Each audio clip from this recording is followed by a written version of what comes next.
دعائیں لگ جایا کرتی ہیں، دعائیں اپنا رنگ دکھایا کرتی ہیں، دعائیں اپنا اثر رکھتی ہیں، اور انسان کے گرد جو چیز حصار بن کر اس کی حفاظت کرتی ہے وہ بھی دعا ہوتی ہے۔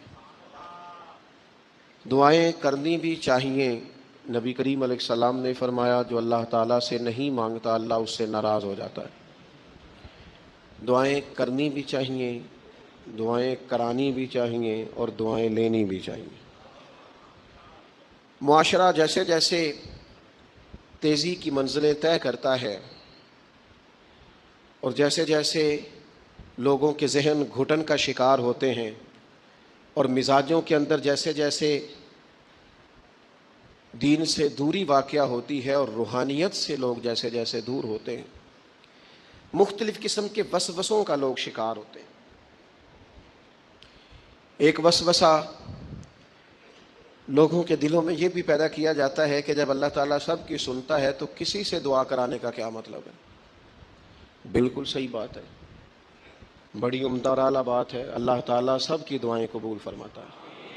اللہ تعالیٰ اپنے ہر بندے پر اپنی شان اور اپنے فضل کے مطابق رحمت فرماتا ہے، اس میں کوئی دو رائے نہیں ہے۔ لیکن قرآن مجید خود فرماتا ہے کہ رب کے کچھ بندے وہ ہیں جو اپنے مومن بھائیوں کے لیے دعائیں کرتے ہیں۔